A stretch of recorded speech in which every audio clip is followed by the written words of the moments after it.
அவங்க வீட்டுல பெரிய முருகனுடைய படம் ஆண்டி கோலத்துல பெரிய முருகன் படம்.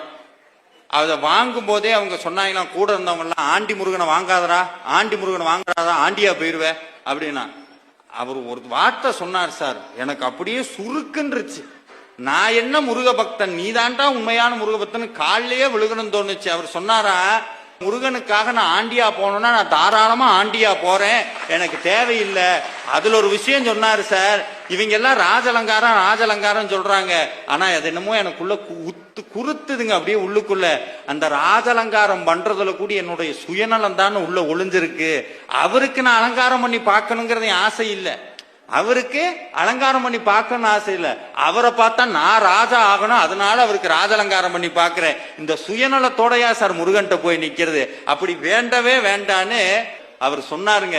எப்ப இந்த ஆண்டி முருகன் எங்க வீட்டுக்குள்ள வந்தாரோ சார், நான் வாங்கிட்டு வரும்போது வாடகை வீடு, இப்ப சொந்த வீட்டுல உட்கார வச்சு அந்த சொந்த வீட்டு